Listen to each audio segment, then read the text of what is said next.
All right, boom, baby. We are live. Welcome to Inner Game July, episode number 3, Fixing Your Inner Game. And I'm here with Ryan from innermasculine.com. And we're going to talk a little bit in more depth about,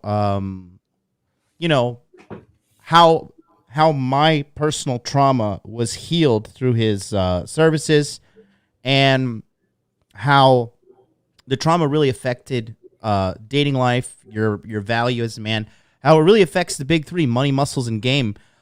We talked about everything. I had a little bit of a food addiction that we got sorted out. Poverty mindset. I mean, you name it. I had it, based upon episodes 1 and 2 on of Inner Game July, where I talk about my trauma, how it affected me, and now we're going to talk about how to heal it. Ryan, morning. Thanks for waking up so early and coming on show with us. Usually I sleep until 10, man. But yeah, you're welcome. It's great to be on the show, man. Yep. So I'm just going to tell everybody, guys, don't forget, this July, every episode on the channel is going to be about Inner Game, and we are all participating in the Inner Game July grind. And here is the criteria. So in the month of July, we're doing no eating out unless for business, right? Unless you have to go to a business meeting, and you got to keep it sensible. I went out today and I had grilled chicken, brown rice, and salad. Gym 3 times a week minimum. You want to finish 4 books in the month of July, 1 self-improvement activity daily, track your weight. You want to do some affirmations, and you want to have no negative people, no negative influences in your life as much as possible. Tag me on Instagram so I can track your success. I look forward to seeing all you guys being consistent all the way to the end of July, not just here at the beginning when we're all hyped up and feeling cool and all that stuff, but all the way to the end of July. So, Ryan, let's just talk about you and what you offer with innermasculine.com, and more so, how did you come into this field? Just tell the people a little bit about you, because I think a lot of guys have the same situation going on with them in their life. Well, you've mentioned how, we've healed a lot of your inner trauma, got your inner game right. I had to do it for myself. I used to have really bad manic depression. And right. I had gotten rid over, 15 years of on and off psychotherapy. I'd gotten rid of a chunk of it, but there was a big chunk that traditional therapy wouldn't touch. Right. And then I kept searching for a cure because I wasn't very happy. Had a lot of miserable moments. A lot of moments of it's not going to get any better, despondency, powerlessness, despair. I'm not saying my life was, nonstop hell. It wasn't, but and the therapy did help. But even after 100 normal psychotherapy sessions, I still had this lingering depression and was searching for a cure. And I found, I didn't even know it was psychotherapy because a lady called it, energy healing, but that's really what it was. Right. And when I found her program, within a month or 2, my manic depression was gone. And instead of, despondency, despair, hey, it's not going to get any better. My life is just going to be kind of, low level, crappy, good parts too, but low level, crappy. Month or 2 later, just massive hope, claimed my power, feeling good, and just kind of shocked at how quickly, really it started happening.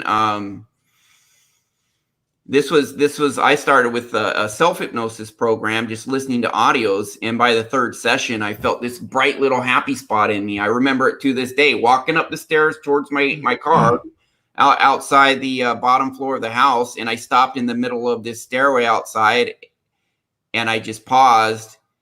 And I said to myself, what the hell is happening? I got this bright little happy spot inside of me, and nothing good has happened to me today. I'm just walking to my car. And then I said, oh my goodness, this is working. And after a couple weeks of that, I mean, things are just way better. Now it So doesn't mean that, go ahead. before we jump into that, yeah, Yeah. I want to talk more about the cause of all the manic depression and all the where this all came from, and you really helped me kind of put a label on this, which was I believe what you call it, toxic narcissism or That's narcissistic toxic shame. shame. Yeah. Toxic shame. And I think a lot of guys in this corner of the internet, like, we make a lot of jokes about daddy issues, but mommy issues and guys are Parent issues. parent issues in general. So I think, and honestly, a lot of guys also reached out to me. I mean, you had the religious aspect of it as well. I think you were Mormon, was it? Religious shame. Yeah. Yeah. Mhm. You want to talk a little bit about that? Because I think a lot of guys would be able to relate to you and relate to this whole situation in regards to, quite frankly, a lot of religious moms fucking guys up. Yeah, well, it's the whole you got to do this, this, this, and this, and if not, you're going to hell. I mean, you talked about it on your show. For you talked about Pokemon. For me, it was Dungeons and Dragons. I freaking love Dungeons and Dragons, and I was told that was of the devil. And then I didn't get hammered with this as bad as my one of my siblings, but one of my siblings, liked the heavier rock music, and so it was of the devil, and you're gonna go to hell if you listen to it. But not only that, just all the subtle undertones of shame. Hey, if you think an impure thought about a girl, then that's impure and that's bad, and you gotta get that under control and be more Christ-like and not look at women as sexual objects, even though that is programmed into the very core of who we are as men. That's bad, and that really leads into toxic shame because I'd say, the worst aspect of religious toxic shame was sexual shame. Yeah. And because sexuality is part of who we are, and normal shame is you did something bad, don't do it again. That's normal shame. And that actually has some uses because that keeps people from doing dumb, bad stuff. Yeah. But toxic shame is you are bad. And if you're constantly shamed for having sexual thoughts, you're being shamed for a core of who you are. And that's toxic shame. Toxic shame is your identity, the core of who you are is somehow not good enough, unacceptable. With religion, it could be not just not good enough, but it's sinful, it's bad, it's evil. You're gonna go to hell. All of that. And I got that directly. I got that indirectly. 6 ways to Sunday. And yeah, it's toxic shame in general. 90% of people have it, at least a little. Yeah. At least a mile. And so 90% of people who come to me, thank you, J.R. Silva. I love it when people chime in. Yeah, you got a lot of fans already. It basically happens every show. Someone's like, "Oh, you doubled my income, Ryan. Thanks." And that's why I do this, because it works so massive. You get this crap out of you and you start kicking ass in life. Don't just get toxic shame out of you, anger, resentment, rage over being abused. Because I was emotionally, abused. My you said narcissistic earlier because my mom has narcissistic personality disorder. And it's because she was abused. I've forgiven her. I used to have a lot of rage, a lot of, rage, depression, resentment, and anxiety, just anxiety all the time. This cleared it all out, but the source was, upbringing, very rigid religious upbringing. Parents were traumatized. I think in many ways they do the best they can. I don't think they're bad people, but they passed trauma on to me. They were traumatized in their childhood. They didn't fix it either. They didn't know how, whatever, passed it on to me. And I think one of the best things we can do is if we cure our trauma, we cleanse our family bloodline because our kids won't get it because we cured it at our level. There's real nobility in that. It really is, man. I want to talk more about my situation and, it's just so crazy, like how you and I became friends. It was just a comment. You just left a comment. Yeah, tell Tell me me about it. goals, and I wanted to get laid. You helped me with that. But you know, it came through the comment section on YouTube. You left a comment, and I remember reading it, and I replied to it, and then we started entering this dialogue, and we ended up chatting on chatting and stuff. And I think a very special thing about you that I would like to highlight is that you tried all the routes. You tried the blue pill. Medication. You Yeah. tried medication, you tried psychotherapy, you tried the blue pill, you tried MGTOW, you tried the black pill. Religion. You tried religion. You know, Talk about salvation through an outside external source. Yeah. talk about your. I'm going to handle these super chats real quick. Yuri, thank you so much for the 400 Russian rubles. Says, hey guys, appreciate the info. Pain 499 super chats says, sometimes you must hurt in order to know, fail in order to grow, lose in order to gain, because life's greatest lessons are learned through pain. Thank you so much. He's quoting an anime character. We'll talk about that. There's truth to that. For sure. I want to talk about I want to talk about your journey through MGTOW and your journey through the black pill and how that affected you, and then how you were able to come out on the other side as well, because I think that's really important. Yeah. So I'm 47 now. I found this, started my healing, with the psychotherapy, self-hypnosis, etc. Around 38 or 39. And maybe a year before that, I was dating and getting ghosted by girls, getting flaked on girls, even girls that were just like, sixes, which, not super attractive girls, and it's still getting flaked on by them. And I remember this. I had this realization while I was standing in line at the grocery store that, man, I'm 38-ish. I don't think things are going to get any better. I don't think I'm going to have any more success with women. I don't think I'll ever get married and have kids, because I'm 38 now. And I wanted that, but my depression, there are some videos, my normal day job website, which I'm quitting my day job end of this year, as you know, to focus on this exclusively. Very successful day job. There are some videos on that website of me talking, and my energy back then was weak, man, weak, almost kind of timid. And that'll make you struggle with women, man. Women don't want that. I mean, just my energy wasn't that strong. And I didn't know back then what I know now. I have a lot more success with women now, but I think,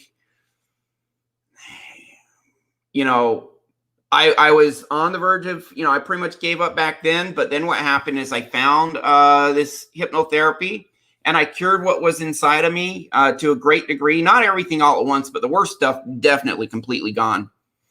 And then what I found out from that is I was always looking, man, if I get the right girl, then I'm going to feel good enough. I'm going to feel good about myself. That's the only thing missing in my life, et cetera, et cetera, beta thirst. And I was a one-itis guy even before I, just dating a girl consistently, I get one-itis. I talked about that on the episode 2, is how like a lot of guys use, even guys who figure out game, when they still have that trauma or that broken inner game, they use hypersexuality to mask validation. Say, oh, yeah, I'm just gonna fuck a lot of girls and then I'll feel valuable, or I need to make a lot of money and then I'll feel valuable, or I need to, go to the gym, have perfect, I know guys that are gym cells, like I need 6% body fat, perfect delts, perfectly sculpted. Once my biceps are 18 inches, then I'll be perfect. But the thing that you taught me, and then they get there and they still feel insecure inside. Exactly. And I see that all the freaking time. I see dudes come to me. Making $400,000 a year, 6'3", benching 330 pounds, still have insecurities. Yeah, and that's what I was saying. Like, it's they're trying to put a Band-Aid on cancer, and it's just like you have to go inside and you gotta cure it at the root. And I see a lot of people doing this in this corner of the internet. This whole, red pill, self-improvement, men's corner, or whatever. And that's why I just dedicated this whole month of July to this stuff, because I think a lot of guys suffer with inner game problems. I mean, you've been with me. This is the key. It should be everyone's foundation, because your life and my life has changed massively when we got this down. Wouldn't you agree? Yeah, and you've been helping me. So it all started with you helping me with my trauma. So I'd like, because the audience knows about the story, you obviously deeply understand my relationship with Aunt Millie. And it's funny. I went out to lunch with some guy today. He's like, God, I hate that bitch Aunt Millie. Like he's a fan watching the show. And it's so funny to hear people, like taking sides with me. Yeah. But it's just funny, because I was just openly transparent about it. But I want to talk about the Aunt Millie situation she was a narcissist, you said, and then also the poverty mindset stuff. So let's start with the narcissistic abuse that I received from Aunt Millie and the physical abuse from Kale. Can I finish the whole black pill thing? Yes. Go ahead. I'm sorry. Go ahead. So yeah, I already had the roots of going MGTOW there, but then when I found hypnotherapy and I cured my inner world and was much happier, what I found out was I don't need external validation from these women. So I started thinking, well, what are they good for besides sex? Maybe I'll just view porn and, masturbate or whatever. And because I don't need a woman for validation, I feel good now. And so I had about 2 or 3 years where I dated very little. I put very little effort into that. And, it's okay. Here's the thing is some of these, red pill coaches give people very rigid prescriptions. I'm okay with, hey, man, if you go MGTOW for a year and see what it's like, go for it. Sometimes we just have to learn stuff. What I learned is that I don't need women for validation. I don't need women to make me feel good about myself. I can generate that from within me. But after 2 or 3 years of being semi-MGTOW, and then mostly MGTOW, and then I was watching this black pill content, I had 2 realizations. Number one, watching black pill content just gets me pissed off and red pill rage and not feeling good. And it's bull crap. It's not good. I feel good the rest of the time when I'm, healing my world through hypnosis. I feel great now. Why am I going back to this rage and resentment I had, listening to this black pill stuff? So I got rid of that. But number 2, it's like, yeah, I don't need women for validation. And before I healed myself, I think my big motivations towards getting women was, hormones, sex, wanting sex, but also wanting validation, to feel something inside me that's missing. Well, I figured out this second thing. So it's like, well, what are women good for? Eventually I came to the conclusion that, no amount of, you can't be a complete man. Part of being a man is getting women, chasing women, being around women. That's just part of who I am. And even though I don't need them for validation, it's still fun. And even though I'm whole and complete as to my value by myself, there's still things I want. I still wanted to make more money. I still wanted to drive badass cars. I still want to make a dent in the world. And I still wanted to date hot women. And after a while, I'm just like, damn it, it's part of who I am. So that's right about when I came to you, a little bit after that. And then we fixed a bunch of stuff for everyone. I think that a lot of the guys in the MGTOW and black pill community, I think these are guys with a lot of trauma and a lot of fucked up inner game. And they don't realize it, but they're driven by so much internal turmoil that they're trying to rationalize their pain and hatred, and they lash out. And I think the fact that the movement is growing so much, it's not because they're right. I think there's a lot of fucked up people out there, a lot of them. Yeah. And it takes courage and strength to go inside and face it, man. I don't feel good about myself. Yeah. What projection is if there's stuff in us we don't want to acknowledge and don't like, we shift blame to those around us. And that's really what I think black pill is. People have toxic shame, and they don't want it to, they know they feel it. Almost all of them know they feel it, but they try and blame others for how they feel inside. And it's like, what's really going on is you have subconscious programs in your childhood because of how you were raised, how you interpreted things growing up. And these subconscious programs are static. They're there until the day you die, unless you clear them out, reprogram it. And that's why people will get the nice car, they'll get jacked, get their bench press over 300 down to 10, 12% body fat, having financial success and still be miserable, a la Marilyn Monroe, Robin Williams had depression, all these Hollywood actors, you see, have everything. You talked about Kurt Cobain, they get everything, they're still miserable, because if you have toxic shame in you, our subconscious, these are static programs, they're just there. The outside world doesn't change what's in your subconscious. You got to go inward, and we use hypnotherapy to change your subconscious, and then your static programs are good. They feel a lot better. I want to say thank you to Daniel Mendez for the €5. Says thank you for Inner Game July. Payne is back, and he says another $4.99 super chat. Those who do not understand true pain can never understand true peace. I agree. And then Yuri with another 400 rubles says, is there a thing like over positive projection? I used to see others better than what they are. Yeah, I just think that I do that. That happens to me to this day. I'm a very trusting person. I think just deep down inside, you're a good person, Yuri. I am. I'm very trusting, and it causes me some trouble. It causes me to miss some things I should see, and a lot of inner circle betrayals and stuff. And but I think at the end of the day, it's just a reflection that you're a good person and you see the good in other people. What do you think, Ryan? I think he's talking, I might be wrong, but I think he's talking about people presenting themselves as better on the outside than, inauthentic, putting up a false front. And it's because they don't want people to see, oh, deep inside, I'm really insecure. I don't feel good about myself. So I'm going to put up this false front and be this charismatic guy. And this is actually the roots of narcissism, by the way. They put up this false front that they're amazing to hide this deep shame that they have.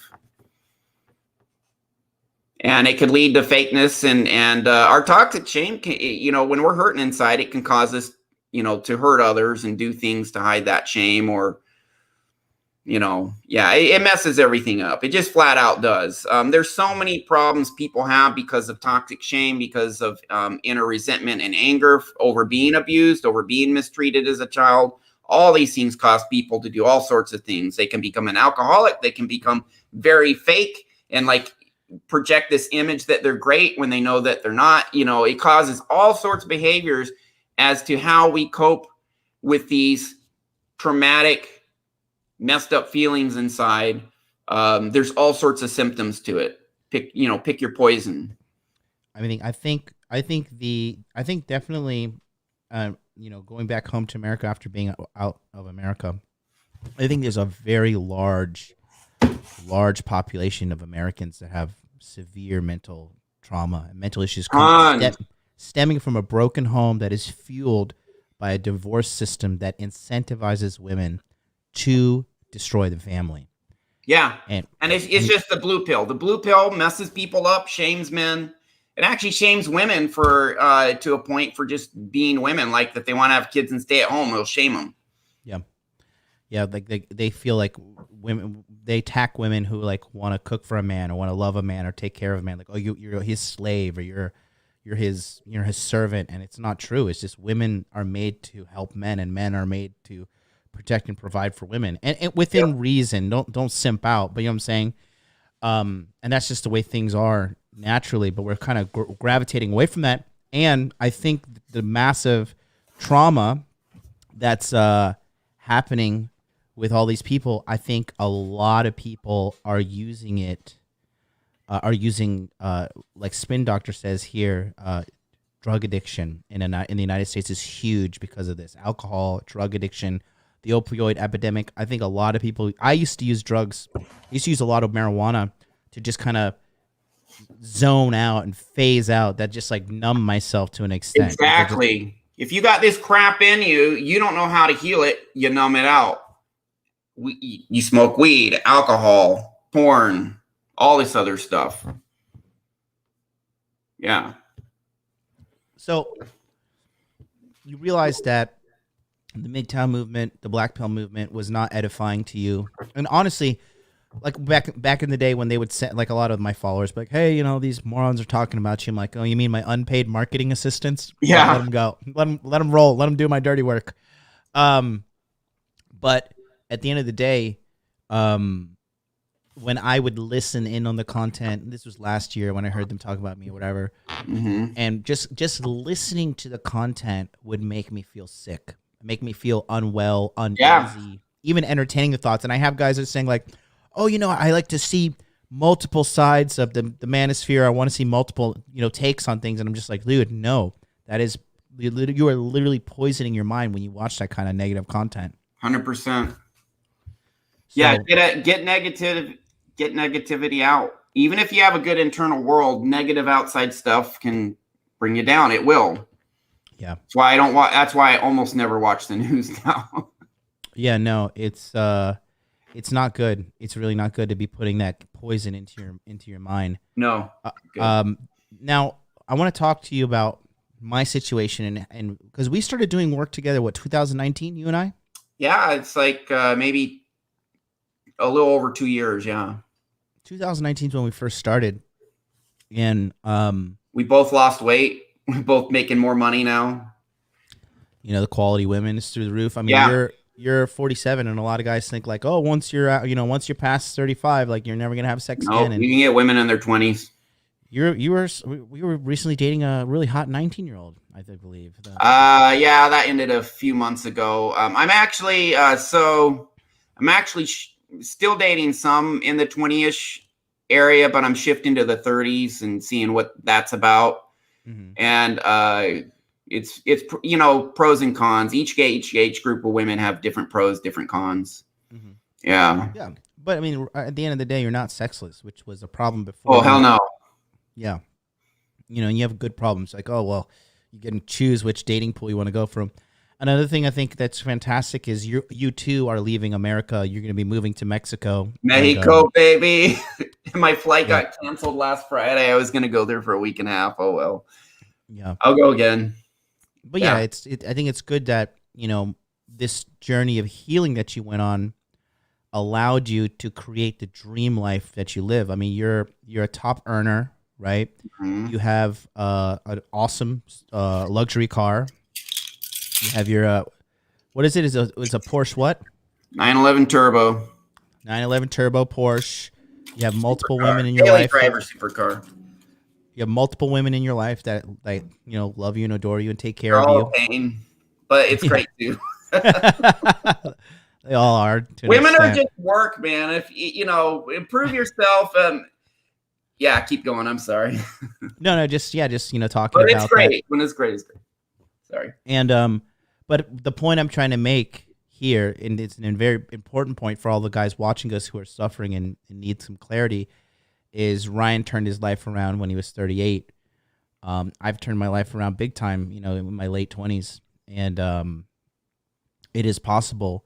But if you don't have these inner subconscious programs fixed, nothing's going to help you. You can read all the books, you can do all the push-ups, you can do all the things, but you have to go deep inside and heal these unhealthy subconscious programs. So let's talk about Aunt Millie first. Okay. What did she do that you saw in me? Because you're really good at deep diving. When you do a session, sometimes the sessions we do are like 4 hours long, like 2 hours of questioning, and 2 hours of hypnotherapy. Very detailed oriented. I mean, this guy's like Professor X. Like he goes deep into your mind. It pulls things out, and and the way you ask questions and the way you interrogate and I use the word interrogate in a bad way. It sounds bad, but the way you interview and ask questions, you're so good at pinpointing what exactly is wrong with people. And a lot of guys have, these emotional breakthroughs, like crying during sessions and just massive amount of catharsis. What do you think Aunt Millie did to me, and how did we fix that? Let's talk about that real quick.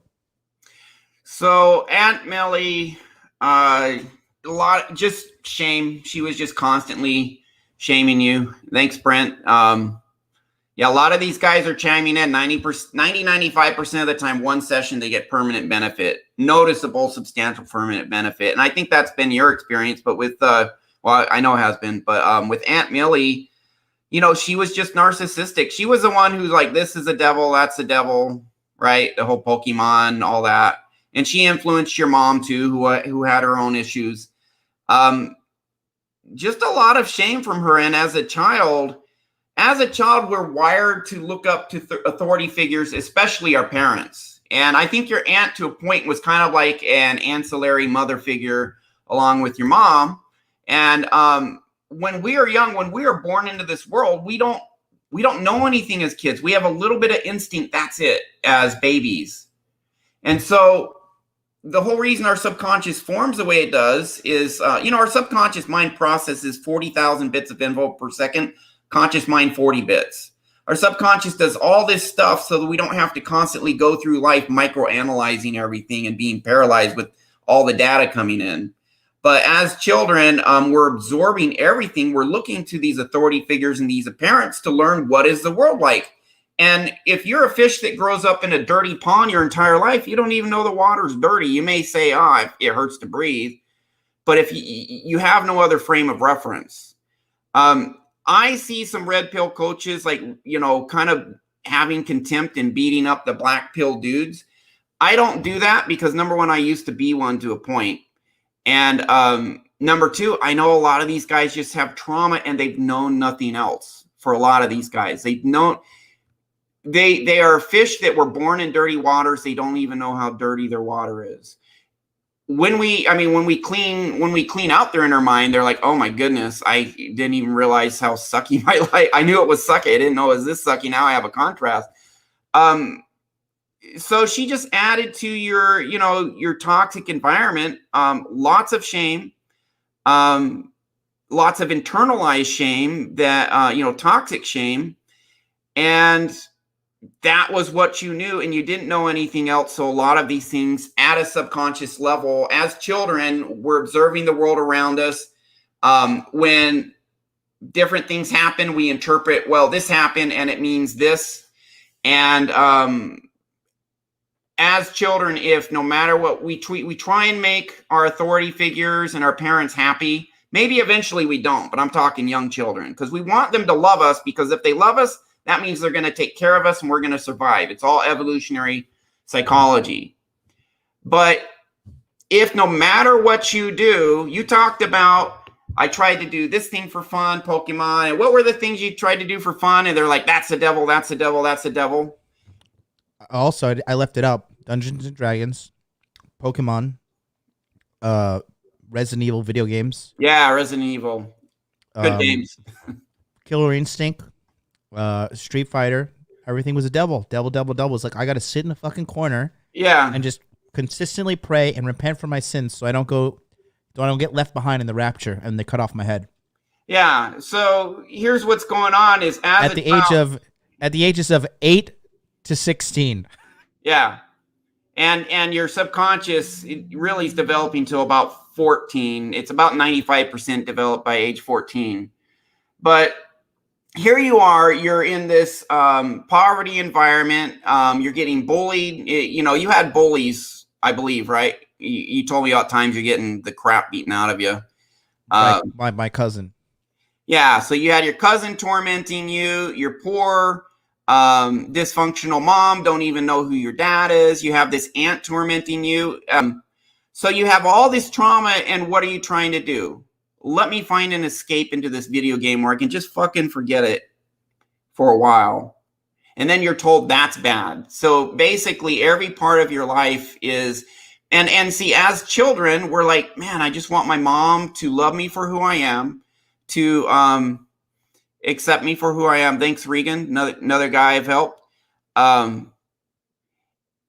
You're getting this feedback that you're bad, that you're not good enough. So then what we do as children, we say, hey, my parents are treating me like I'm not good enough. I need them to love me on an evolutionary psychological level so that they'll take care of me so that I'll survive. But we feel rotten. We want them to love us. And so we try harder. We try harder to get them to love us. But after a while, no matter what we do, it doesn't matter if you threw away your Pokemon. That was a big sacrifice for you. Did you get treated any better after you did that? You know the answer. No. And the reason you get treated better is because your aunt, and your mom had their own trauma. These subconscious programs, once they form in us as children, they are static programs. They are feelings and deep core beliefs that we carry throughout our life. That was their dysfunction that made them treat you that way. That was their trauma. We don't see that as kids. We don't say, oh, my mom and my aunt are deeply traumatized and they don't want to acknowledge their inner shame, so they're projecting it onto it. They don't understand all that, psychoanalytical stuff. They just, all as children, we're just like, I want to feel like I'm good enough. I want to feel like my mom loves me, accepts me for who I am, that I have value, because we're trying to figure this out as kids. What's my value? Am I safe? What parts of the world are safe? What parts are dangerous? What do I need to know to survive and be happy? And no matter what you do, you're getting you throw away your Pokemon set, you still get treated like crap. No matter what you do, you get treated like crap. So as children, if that keeps happening, and there's degrees of this. Some people get this a little, some people get it a lot. So you can have a little toxic shame, or you can have just a massive amount, and other stuff too. That I've talked about, anger and rage. But sooner or later, we say, as children, we say to ourselves, I've tried everything. No matter what I do, I throw away my Pokemon. I stop all this other stuff. I try to be good. I even get this youth award in church, and my aunt is still saying I'm no good, that I'm just a fraud. And as children, we tell ourselves, I've tried everything, and no matter what I try, these people I want to love me are telling me I'm bad. And by the way, we idealize these people. We're looking to them to learn how to survive in the world. We don't know any better as children, so we idealize them. And after a while, we say, you know what? I've tried everything. No matter what I do, I'm not good at it. They're treating me like I'm not good enough. I must really not be good enough. It's not that I'm not doing the right things. It's just at my core, because I've tried everything. And no matter how hard I try, I'm always treated like I'm coming up short, or I'm bad, or I'm evil, or I'm sinful. And once we adopt this internal belief as children that at my core, who I intrinsically am is somehow deficient, somehow defective, somehow not good enough, bad, sinful, any combination of that, it could be mild or it could be severe. That's toxic shame. And if that gets in our core, then that causes all the problems. It causes people to, become drug addicts, to become alcoholics, or maybe just eat too much food and now they're binge eaters and they have weight problems, or just any number of things trying to get comfort. Man, let me eat a big pan of brownies and that'll make me happy for a bit, to get some relief from this terrible feeling I have inside about that I'm not good enough. It's once you get these bad static programs in you, there's a saying, no matter where you go, there you are. If that's in you, then that is pain in you. And whether you're connected to that or not, it's always there at some level. Whether you feel it or not, you drink alcohol and you get drunk and then you pass out. Well, you're not feeling it then, and that's why you drank the alcohol, to numb this stuff out. But it's there. It is down there 24/7 till the day you die, until you clear it. And most people have no idea how to clear it. When I found this, and my income is 4 times what it was when I started this. That is not a coincidence. Your income massively higher. And that's just one indicator of success. The important thing is I'm happy. I know I have massive value. I mean, my life is great. I actually can't wait to see what my life is going to be like next year, because I used to think it's not going to get any better. Why even live? Now it's like, I can't fucking wait to see where this is going, because this is such a cool fucking thrill ride I'm on now. And it's so great because, it's funny, man. Yeah. I don't know what it was about me, though, that kept me pushing and kept me like, I think it was just like I was kind of driven by hatred for Aunt Millie, because despite them constantly telling me no, I was not good enough, I did feel that. But I also had to develop this chip on my shoulder that I was like, I will show you, bitch. I will fucking show you. And I think that's why I was such a high achiever. Yeah. In high school, because I, from freshman year to senior year, every year I was first place in the state in this, these acting tournaments and stand-up comedy and, dramas and all the church related stuff that I was involved in. Church was like a double-edged sword for me, but I was so driven. And I would always be like, Mom, make sure you tell Aunt Millie, like, because her kids were losers. So, they were, and they still are. But I was just so driven to prove her wrong. I was like, wow, bitch, I'm gonna fucking show you. I'm gonna join the wrestling team. I'm gonna fucking win these championships. And I won the national championship at 16. But even though I won the national championship, this was 2002 in Albuquerque, New Mexico. What championship? The National Fine Arts Festival for Okay. large human video group. And despite me winning that, I felt good for a while. But then, when I would go home and lay down at night, those demons come out, and you're just that static program deep down. Even though all this outside good stuff happens, you got this deep down feeling dragging you back down to I'm not good enough. One of these guys has a question. You want to answer it? Sans Sure. Pure says, what if you've been abandoned by everyone you've ever loved because they have either died or betrayed you while stabbing you in the back? I could tell right off the bat, this guy has trauma for sure. I mean, I'll tell you right now, both Jonathan and I know exactly what that feels like. And here's the thing. I don't heal people. I show people how to heal themselves. And when you heal yourself, Jonathan and I both have massive trauma. I was bullied growing up. I was the little weak kid that other kids like to beat the crap out of. I was the nerdy ock. I was smart, but I, made things worse being a smart kid, right? The small nerdy kid got beat up. I didn't have any allies. My brothers, I love them today. They're great guys, but we kind of tormented each other as kids. I didn't have anyone on my side. It was like, emotional abuse in the home, bullied at school. It's like, no matter where you go, it's like stabbing, betrayal, all these things he's talking about. I wasn't like physically abandoned, but like emotionally abandoned in various ways. Yeah, absolutely. Which is way worse. Yeah. 100%. And, I lost my train of thought every now and then. Here's what I learned when I found this stuff, and I used to be on like all sorts of medication for my manic depression. And you want to talk about which medications are we on? Because I think a lot of people, they think like, oh, you need to take some drugs and you need to go to this therapy, and then you're gonna get it numbs out the problem. It just covers it up. What were you taking? I'll list out not all at once, but at different stages in my life. Paxil, Lexapro, Wellbutrin, lithium, Depakote, Prozac.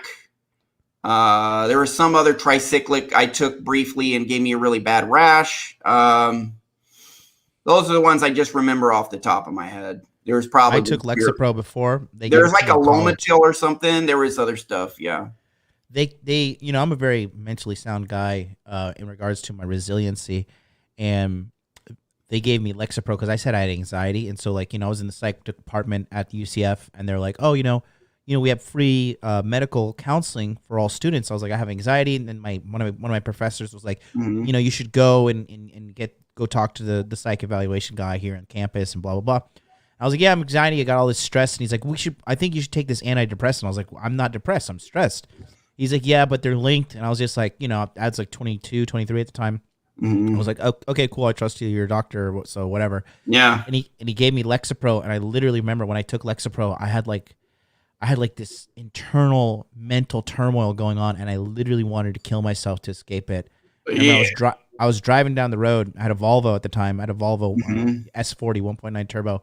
And I remember I knew these drugs were where it's at. And I took the Lexapro, I'll never forget. I was going down East Colonial Drive, and in front of the Walmart, I just fucking threw that shit out the window. I was like, never again. I've had bad side effects, yeah. Really bad stuff. Our disclaimer, we're not medical professionals, so we're just telling our story here. We're not giving any medical advice. I do want to finish answering Sam's for sure. Go. Question. So here's the thing. Other people can backstab you, betray you, abandon you, but what you can learn is you can give yourself all the validation, approval, and love you need. You may not know how. That's what I show people how to do this. And once you give yourself all the validation, love, and approval you need, and you clear out your trauma and you learn how to be happy, you learn that I have the power to give myself everything I need and that I can choose to never betray myself, to never backstab myself, to never. So many people criticize themselves all day long and never praise themselves when they do a good job. They don't give themselves credit when they do good things, but they criticize themselves. They beat themselves up. Is that being there for you? No, you're backstabbing yourself, or you're beating yourself up there. So, I'm not saying that, once you learn how to become your own source of approval, it's enough to be happy. I was talking earlier about why I was semi-MGTOW, and it's because I'm happy. What do I need women for? Before, I was looking women for validation. And that was a big part of why I became, and also, women in America, they're difficult, there's a lot of problems with, intergender relations here in the United States. It's the new Cold War. Yeah. And that's I have success dating women here in the US. I have been to other countries. I've been to Ukraine. I've been to Philippines. I've, gonna be going to Mexico. The women actually behave differently in a good way in countries where feminism is not like front and center, like in non-Western cultures. They behave a lot. They take care of their men. They actually are. Women can actually be kind to you sometimes.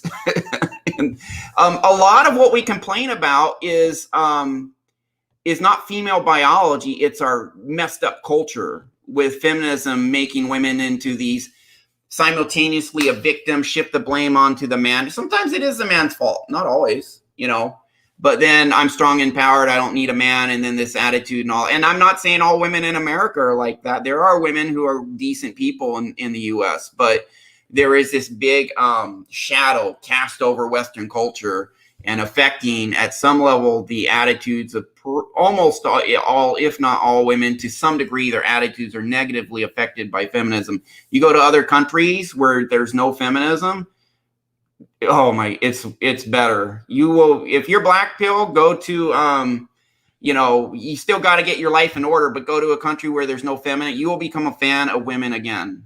Yeah. I think it's just a breath of fresh air. And that's like when, I was talking to my buddy Andrew, he runs Legal Mindset, the YouTube channel. And he says, once an American man lives outside of America for 3 months in a non-Western state, you can never go back. And guys like Randy from the Crypto Mindset course and stuff, he went on down to Mexico. He's living there, good old boy, crypto guy, crypto genius. And he's got a beautiful Mexican wife. Got his child. What part is he in? I don't know exactly. Okay. But he's down there. And I think a lot of guys, they're born into this like America and the West is a very toxic environment. And I don't think a lot of people realize that it's a very dysfunctional, dying culture on its last legs. And I agree. And I just feel like a lot of these guys that they are suffering because they're fish born in murky water, and they're just like, why can't I breathe? Why can't I see? Yeah. And it's all they've ever known. A lot of guys confused, lost. We are taught to look outward for our salvation, make more money, get in shape, all of this. And all of that stuff is cool. It's worth pursuing. But number one, the foundation should be inner world. And what I learned, I don't regret being mostly MGTOW for like 2-3 years. I don't regret it, because what I learned is I was kind of a hermit for the 2 or 3 years. I didn't even socialize. I socialized a little, but not that much even with guys. And I was happy. And I was not lonely. I wasn't lonely. I was happy. I was feeling good. I eventually got out of that, because it's like life is better when you with friends. Life is way better with friends and with women and, good women. Life is way better, but you can get to a point where you are happy just by yourself and you're not lonely and you're feeling great. When we learn how to I'm not good enough, get that out and replace it with, I have massive value just for who I am. I am enough just for who I am. There's this baseline of, hey, look, if I mess up, welcome to the human race. Mm-hmm. Our value as human beings is not tied to our performance. The world may say, hey, you perform in this area, I'm going to pay you more, or this girl will date you. But we have to have some baseline of, I'm good enough just for who I am unconditionally. And that does not make you ultimately complacent, couch potato, not doing anything. If that was the case, both you and I would be 350-pound bombs, but we're not. We are in the top. I'm in the top 3% income bracket. You're like top 1%, and we're slaying it. And it's because when you learn how to unconditionally love, this man was talking about everyone else betrayed him, backstabbed him, treat him like crap. You get your trauma out and you learn how to unconditionally always treat yourself well. And that puts you, then you find the power to kick ass in life. And that's exactly what you and I have done. You clear out your inner trauma. Hypnotherapy is core to that. And then you treat yourself just good, unconditionally. Thomas Edison, took him 1,000 tries to invent the light bulb. Was he a loser on try number 999? Was he less of a man as opposed to try 1,000 when he finally succeeded? It was his inner genius and resilience that drove him to try 1,000 times and then succeed. He had that in him the whole time. Yep. And I would say it's like, I had a lot of mental noise, a lot of like mental static up here. Me too. When we do these sessions, it's just like it stops and you have like a moment of clarity. And, a lot of people who've been watching me since 2019, I would be like rage out and like, angry MLD. People like, yeah, get angry, And I think it was kind of like an emotional release for the guys at home as well. Yeah. They got red pill rage. Yeah. And, I still get angry once in a while, like righteously about shit, but, not as nearly as much as I did in 2019. And a big part of that was, at that time, 2019, I was 33. Mm-hmm. And, the trauma that fucking goddamn Aunt Millie, that fucking bitch, did to me when I was like 9 to 13. Like, I'm like a 30-year-old man. I'm like, fuck you, Aunt Millie, I'll show you. That was in there 20 years, man. More than 20 years. And that's when we get this stuff in our subconscious, it's just there until you clear it or until 20 years later, still raging because of that. A lot of guys have trauma. Listen, and me and Ryan, I want to talk to you guys, because you guys that are watching now, you're the real true fans, and we really appreciate you. But the thing is this whole red pill culture, this whole, hypergamy doesn't care, all bitches are whores, and blah, blah, blah, blah, blah. The root cause of all this stuff, one, this happened because men allowed it to happen. And two, the reason why this was allowed to happen by those men is because their inner core, their inner game is broken and it's fucked up. Yep. And this is the cure. This is the future of the red pill space, or this is the solution. Like, I know guys that buy all the courses, come to all the fucking sessions, fuck girls, whatever, and then they come to me and they book a consultation and they'll just be like, I hate my life, I'm sad, I'm miserable, what's going on?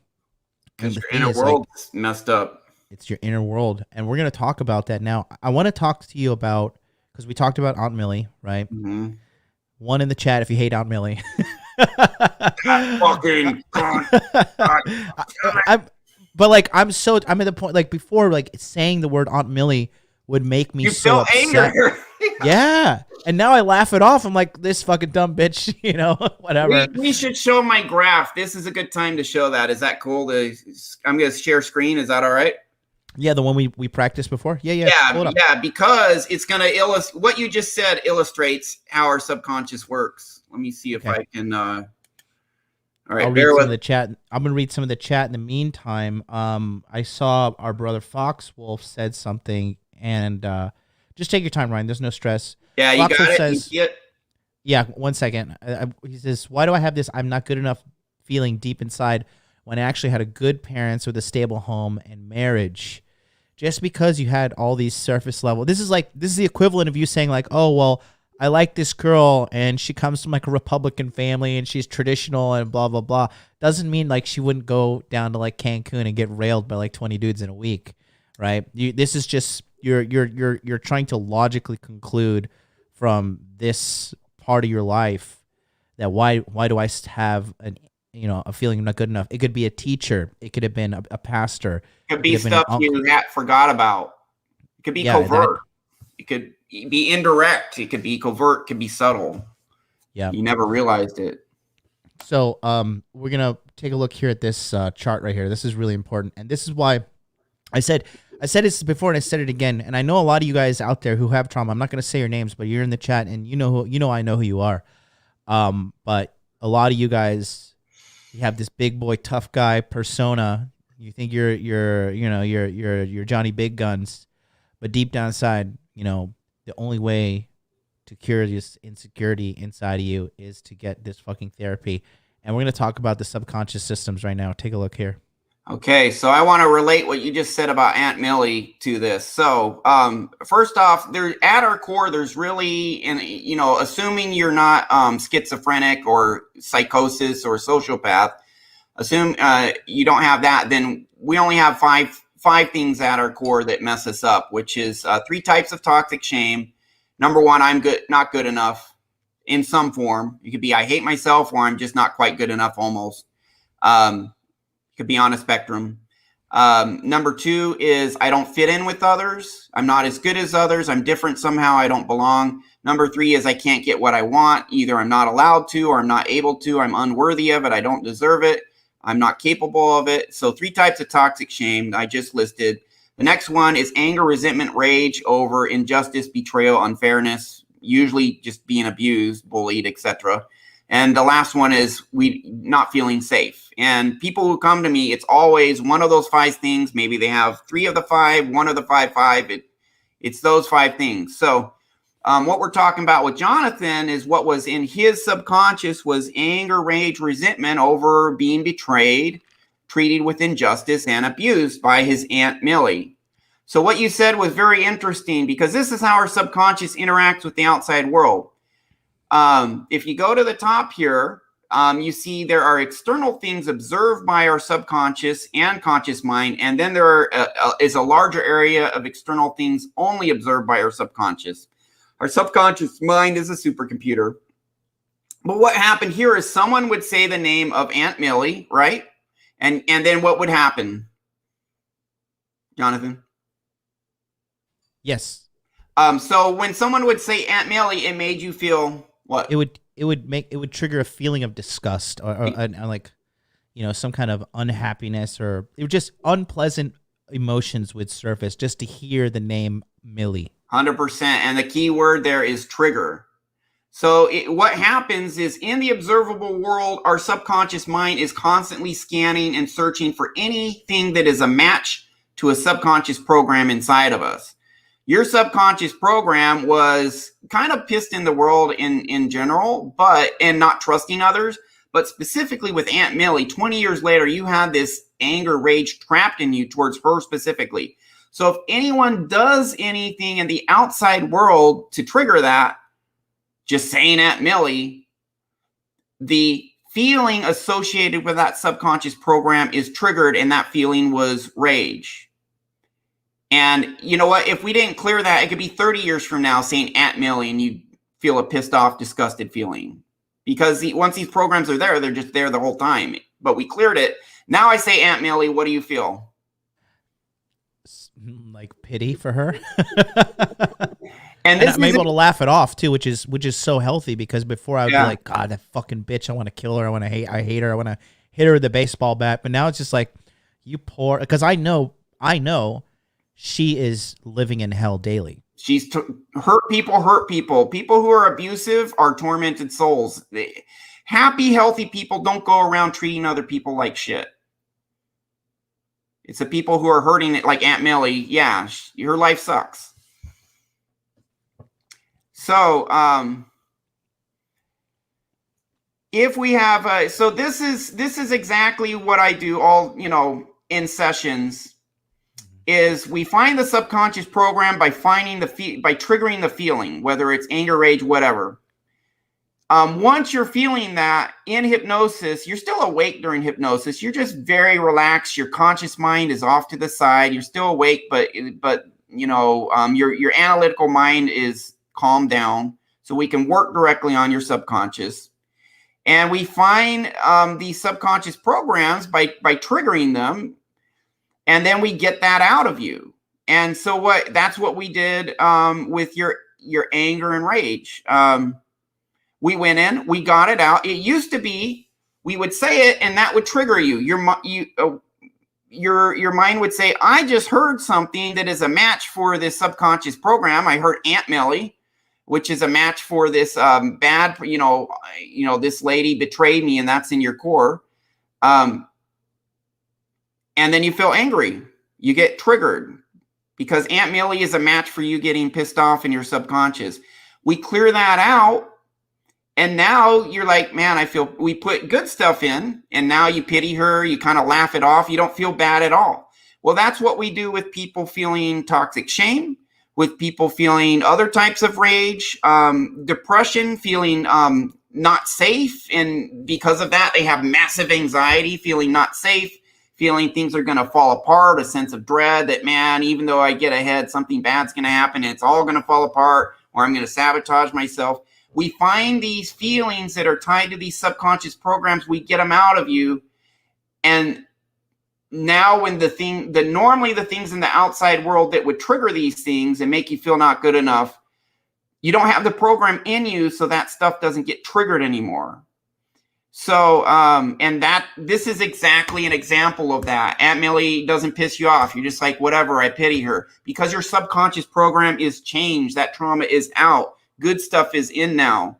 So it just changes everything.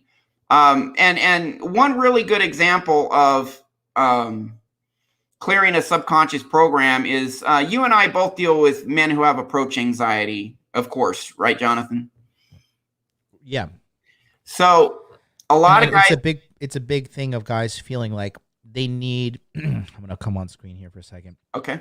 They need. Stop sharing. No. It's okay. Keep it up. Keep it up. I think it's important. Do you want to take it down? Go for it. Yeah. You just I'll follow your lead. Go ahead. So a lot of guys, what I notice when they're like, oh, I don't want a cold approach. I don't want to talk to a girl.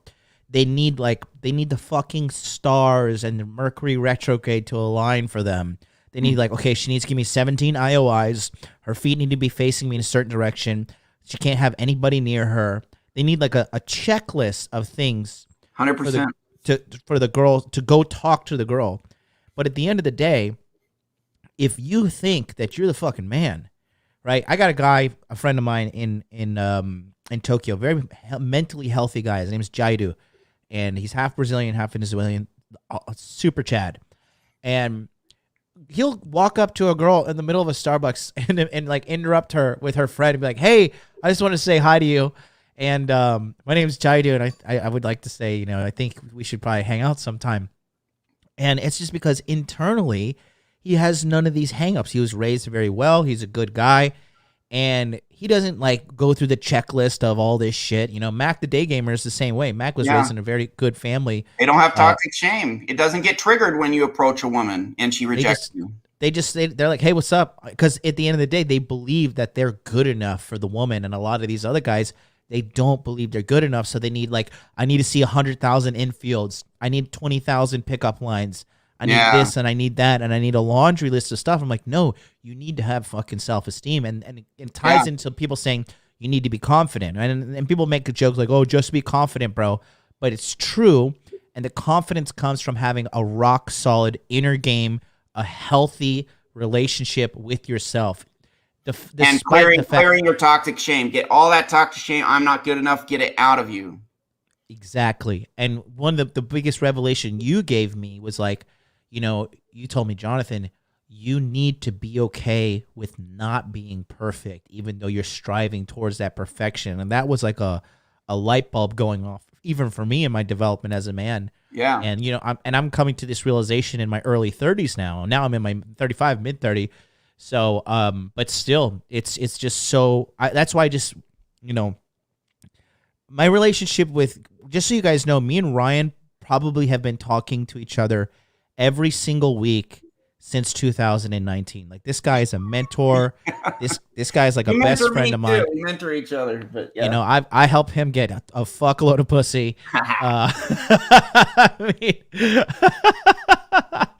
But the relationship is so edifying for me, and that's why I took a break and I went to the island, and I was just, on vacation and internalizing everything that I learned in the Masculine Empowerment Network and seeing all the problems guys having. And I said, look, this month of July really needs to be dedicated towards inner game, because this is a real problem that guys are having.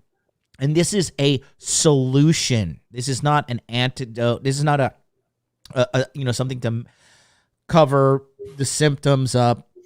It's not a temporary fix. This is how to fix yourself forever, guys. This is how to heal yourself. And other coaches don't talk about this, but this is the secret weapon that makes a ton of difference, massive difference. Yeah. You and I get results that other coaches don't get because we focus on that. We get massive results.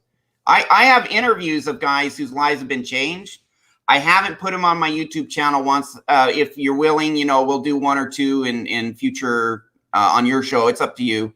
Definitely. But to show the massive difference, hypnotherapy, reprogramming your subconscious, clearing out your toxic shame, to show the difference it makes. I have guys tell me their approach anxiety with a woman was a 10 out of 10. I do one session. The next day it's a 2 out of 10. They get the number, they get the girl. I see it all the time. We clear out that toxic shame. Now you don't have to you don't have to have the stars align and get everything just perfect. Guys who need the stars align need everything perfect. It's because they don't want to mess it up, because if they mess it up, it triggers their toxic shame. If they fail, that is a match in the outside world that triggers this deep down belief, I'm not good enough, and it hurts like hell. Yeah. You get this subconscious feeling, I'm not good enough, triggered and brought, it hurts like the hell. So it's like, I gotta do it. Everything has to be just perfect for me to approach this woman so that I won't get hurt. So I won't get this bad feeling that I'm not good enough triggered.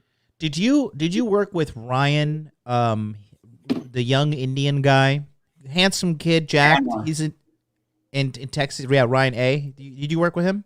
Yeah, and I actually did a video testimonial with him. How he cleared his we cleared his approach anxiety. We took it from 8 out of 10 down to 3. Yep. And the reason I haven't approached these yet is I still have my very high paying full-time day job, and I do hypnotherapy as often as I can for guys, but I'm already booked out 3 months. Next year, I'm doing hypnotherapy full-time. And I've been doing hypnotherapy on myself 8 years, 3 years for others, but I'm going full-time, but I'm booked out 3 months. And if I put all these testimonials up or on your show or my website and people saw really how I know it's just going to explode. I need to be ready. I need to be able to handle the volume before I put those up. But yeah, I have a video interview of him. He's authorized me to put on YouTube when I'm ready. Yeah. I think his I think that his transformation was huge, because he was at Hot Dude Con Phoenix. He's doing great. That was so let me just tell you about Ryan real quick. I hope he doesn't mind us talking about him, but too late. He went to Hot Dude Con Phoenix with us, and I remember watching him in the nightclub, and he was just paralyzed. Couldn't talk to the girls. He was going through all my courses. He was going through everything. He had the perfect, handsome, good-looking guy. Handsome, jacked, educated, good-looking, making $100,000 plus a year. Every nice Rolex, good fashion. Like every little box is ticked. And I'm just like, what is going on? And I was like, okay, this guy's clearly fucked up in his inner game. And we sent him to Ryan Fowler here from Inner Masculine. And what's so hilarious is after he got his sessions sorted out, talking to him now, before when he would talk, he would be like very mousy and kind of like, oh, I don't know about this. And now he's like very open with his body language, open with his communication. He's doing better in his job. He's getting more money. He has a fuckload of girlfriends now. He has, he's starting his own YouTube channel. He has his own little business going. The guy is just on fire. He's whole absolutely on fire. Different. Everything. He's like a changed man. He's absolutely fucking changed. I did 2 sessions for him. Mm-hmm. Yep. Massive improvement after the first. He still had some stuff to work on. And I do, after the first session, I give guys self-hypnosis audios they can use to continue the work. And some people use the audio, some don't. He did use them. In my video interview with him, he talks about He's just listening to a audio recording of me speaking, guiding him through clearing trauma. Yes. And he cured his approach anxiety with that. And that's what In Rashid between these two sessions. Rashid was asking that. Rashid said, are there ways to self-hypnotize / program yourself to be who you want to become? That's what we do, baby. That's what you did. That's how you healed yourself. Yeah. My income is basically quadruple what it used to be. And, you know, just more confident, happier, authentic. I can be the real me. It doesn't. And if it used to be, if my mom or someone else criticized me, I felt bad. I had toxic shame inside. If someone criticized me, or if I criticized myself, this bad toxic shame, I'm not good enough, terrible feeling gets triggered, comes up. That's what that whole graph was about. Something in the outside world happens that is a match for I'm not good enough in your core. That feeling gets triggered. When you get the toxic shame out, there's nothing in you to trigger. So now a woman rejects you and you're like, fuck it, whatever. Because there's nothing down here to get triggered. There's I'm not good enough down here. You're just like, well, I know I'm good enough. My program now, your program, my value does not depend on whether someone accepts or rejects me. Yeah, exactly. If they reject me, it means they can't see my value. That's their blindness. And doesn't mean I don't have value. Dude, I was literally like waiting for you. I was literally waiting for you to stop talking so I could say that. It used to be the exact same thing for me. Because, like, you know, I'm a top 1% guy. I'm handsome. I'm good looking. I'm fucking hung like a bull. You know, I'm fucking the life. My life is great. And if a girl rejects me, before I would take it personally, and then I would be like, now I'm just like, damn, this bitch is fucking dumb. Yeah, I do that too. I'm like, this freaking stupid idiot. Whatever, you know. Okay, well, you know, and good luck with the cats in 20 years. You know, I don't know, just whatever. It's no big deal. It's no big deal when it happens now. Christian, he says this. He says, you guys have the cure. I always wondered why I felt not worthy with some mentors and women. Learned the social skills and realized I wasn't bad off. Thanks to you, MLD. Thank you, Christian. Yeah, you are enough just as you are, man. Yeah, and you know, let's talk about the poverty mindset stuff too, because you know, I'm not going to go into details, but basically, after I had, you know, some good success with my life or whatever, I still had this, and I talked about this on episode 2. And if this is your first time tuning in here on Inner Game July, you absolutely, it is required watching. Go watch episode 1 and watch episode 2. Don't half-ass yourself. Don't half-ass your salvation in this situation. Do the work. Watch it so you can understand what I'm about to say. I had this impending doom feeling, like inevitable poverty was just like a demon standing over me, like, it's just coming in and it's going to get you and there's nothing you can fucking do. And I told Ryan about this. He's like, dude, like, you're literally crazy. Like, this is not going to happen, but you're feeling this and this is tied to some trauma. And we ended up doing some hypnotherapy. Long story short, after I did a couple of sessions targeting this poverty mindset, and this especially to my brothers who grew up in the hood, I grew up in the fucking hood. I grew up in the ghetto as fuck, man. I used to steal shit when I was little to eat lunch. Right, I just had no money. I was looking like a street rat.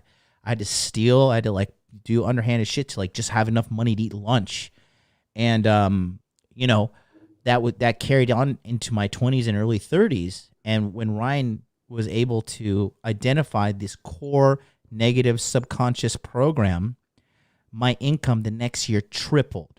The year after that, from that tripling, over doubled. So yeah, it's stuff. It's because not a coincidence. Now you don't have this crap in you thinking money's scarce. That holds you back. Mm-hmm. That keeps you stuck. That's a limiting belief. We got rid of that. Mm-hmm. Now you're killing it. Yeah. So what do you think is, for the guys watching right now who may not have the, you know, the resources or because you're booked out right now, like, are there any good things? And thank you, Jimmy Dallas, for the $5 super chat saying, this is a good stream. Thanks, guys. Thank you, Jimmy. And then Joey Crack, salute MLG and the whole chat. Thank you also for the donations. And then shout out to Fox Wolf. He says $5 donation through the Streamlabs link, which is pinned in the chat if you want to send a direct donation to me. Simping for knowledge is what he says. But what are some things that guys can do to kind of identify if they have inner game problems, and B, what are some things they can do to kind of alleviate it, besides obviously booking a session with you and getting with you and having detailed help? What are some things they could do on surface level kind of to alleviate their suffering? Is there anything they can do? Yeah, there's a few different things. So you can book a session with me now. It's just I'm booked out for 3 months right now. But I'm happy to help people. Next year, I am going to, when I'm doing this full-time early next year, I will have a educational self-hypnosis program that not only gives you self-hypnosis audios you can listen to, but that educates you as to how to get out toxic shame, get out anger, rage, resentment. I think it's probably going to address like 80%. There's going to be like 10-20% or so of guys that need a guided session, just absolutely need it. There is Ryan Christensen. He could do a session, so I'm not the only good hypnotherapist out there. He'll be on next week. I am my YouTube channel. You can go to innermasculine.com. You can watch my 30-minute video on toxic shame. My YouTube channel, Inner Masculine, I will upload. I have a 90-minute presentation that shows you how your subconscious works, goes into more detail. Book a session with me, book a session with Ryan Christensen. But other things you can do, next year I'm going to have my program out. I did self-hypnosis for 2 years before I went to a professional for a guided session. And I cleared like over a dozen negative programs. I cured my manic depression, all of that, just listening to audios. When you don't have a professional doing a session for you, it may take a little bit to kind of figure it out and develop the skill. Getting connected to your inner world. Some people are already connected. Some people are disconnected because it's painful. So the first thing you can do is start journaling and start paying attention. So for example, to how you feel at different points during the day. Emotions are part of who men are. All men have emotions. The difference between men and women is, we don't like cry or, we are able to some point detach from emotions or stay in control or be stoic, but our emotions are still extremely important, So first off, start journaling. And what do you struggle with? What is it about? Journal about your upbringing, your parents. And as you're journaling, if you feel anything, connect to that. Say, what does this feel like? If you go through the day and something happens that makes you, depressed, right? What happened? But you need to also be connected to, what does this feel like? Where do I feel this in my body? Because about 5 to 10% of the men who come to me are so cut off from their emotions, so disconnected that I can't really help 5 to 10%. Not on the first session. Eventually we can get them connected and help them. But being connected to this and understanding your inner world, the more you understand it, then when you do these self-hypnosis audios, you do a session with Ryan Christensen or with me, and you're really connecting, you know what this stuff feels like, we can do massive. I talk to people for 2 hours to get them to connected to their feelings so that then we can then clear them. And that's why, some people kind of put me in legendary status. I mean, I have guys call me magician and this, and it's the reason I get such good results is because we don't run away from this stuff. We connect to it. So journal that out, start learning about your inner world. But then anytime you do something good, praise yourself and cease all criticism. Criticism is triggering. It's making you feel like crap. And that disempowers you. We do good in life. You and I, Jonathan, we're successful because we feel good. So do things that make you feel better. You make your bed in the morning. You can say, hey, look, I'm off to a good start. Congratulations, Jamie. You remember the Snoop Dogg video, his acceptance speech, Hollywood Walk of Fame? He spends a whole minute saying, I want to thank me, Snoop Dogg. I'm a badass, mofo. He spends a minute thanking him. Do that every day. Have gratitude. Thank yourself. Appreciate yourself. You brush your teeth. You eat a healthy meal. Say, good job. This shows I'm on my path to greatness. This shows I am enough. This shows, hey, it ain't all that bad because, I brushed my teeth and then I did my teeth whitening kit and then I did my morning push-ups. That's high value man behavior. And give yourself credit. I exemplify that on the channel, and I can tell a lot of guys have a lot of mental hang-ups because I say like, oh, I'm handsome, I'm successful, I'm hung like a bull, women love me, people love me, all my friends are super rich, powerful men want to hang out with me. People are like, oh, this MLD is so full of himself. You should be more humble. Yeah, look at the definition. Successful people saying that. Let me just give you guys a little cheat code real quick, okay? So if you're going to actually, when people say you should be more humble, right? That's blue pill bullshit. Take a look at this. Let's look at the definition of humble. Okay,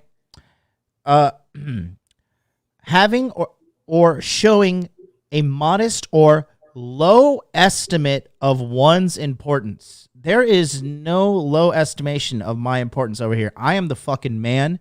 And guys, that is part of what's going on in America. Women, I saw a woman the other day when on a YouTube video, literally pulled her pants down and shat on a photo of Donald Trump, and people are like, "Oh my God, you're so brave! You're like, what a thought leader, right?" What a well-adjusted human being. If a guy's like, "I think I'm fucking smart and I think I'm a good-looking guy," like, this guy's a narcissist, and you have to realize that's a symptom of the culture. Yeah, and people will fight tooth and nail to pull you down, but it is okay to be awesome. It is okay to be like, you know what, I am the fucking man. You're like, hey, guess what? Like for me, I was kind of bragging about it to the guys. I'm outperforming some of these young guys. It's Thursday night. I went to the gym 5 times this week already, and it's Thursday night. And I'm going to go tomorrow twice, and I'm going to go Saturday as well. And I'm happy and I'm proud of myself for having the discipline, the fucking tenacity, and the dedication to keep this going and keep on documenting it and reposting everybody else's documentation for the Inner Game July grind. So that's what motivates you to do it even more. Yes, exactly. When our brains are hardwired, this is neuroscience, our brains are hardwired to pursue pleasure and avoid pain. So if you have, I got to work out in the gym, and I had a shitty workout, and man, I didn't work out three days this week I was supposed to, so I'm a loser. You're criticizing yourself, saying how crappy it'll be, giving yourself all this pain. You are demotivating yourself to work out. But if you say, man, I worked out, that's amazing. I'm fucking fantastic that I did that. It's evidence I'm a high value man. Look how awesome I am going to the gym. That feels good. Well, guess what? Our brain is designed to pursue that. So when you talk yourself up, you're really putting in your own self-reward system that motivates you to do more cool shit. Your brain is linking, wow, working out feels good. Not only the endorphins I get, but I give myself a little pat on the back, and that feels good. And this is what motivates people to become higher performers. President Trump talks himself up all the time. And he talks others up too, except for his enemies. He'll shit all over them. It's not a coincidence that this guy who brags a lot is a billionaire. It's not a coincidence that Conor McGregor, the UFC champion, he's obnoxious with his attitude, but he talks himself up all the time. That's people who are killing it in life. They may not do it outwardly, but they say it to themselves. Bare minimums, they say it to themselves. Yep. So, that's going to do it for us today here, guys. Ryan's going to be back with us later. We're going to talk about more later this month. Be sure to hit that subscribe button. If you want to book a consultation with Ryan or talk to him, contact him at innermasculine.com. This stuff is real. It helps. It definitely helps, and it's helped me. It's changed my life, and no one's going to say anything to sway me from this. My life is infinitely better since I have been going on these journeys with him. We'll be also talking to Ryan Christensen, who also helped me with a lot of trauma and different areas of my life as well. He'll be on the show. Hopefully Monday. I'm going to have to try to book him in. But this is, like I said, thank you, Wade Emery, saying genius stream. This is what's necessary, guys. Like, it's not sexy content. I don't have all the fancy, all the nonsense for chasing YouTube algorithm. But at the end of the day, I know that this will heal men. And if even one guy gets healed from this or is able to, change his life, then it's worth it, because this is what I've dedicated my life toward, saving men, and Ryan as well. And we're leading the charge, and you're going to see there's going to be a big movement, and we're the ones starting it. That's right. You guys keep your heads up. We'll see you tomorrow on Free Consultation Friday. You can call in and get all of your questions answered for free by me, 9 a.m. Eastern Standard Time here. And until then,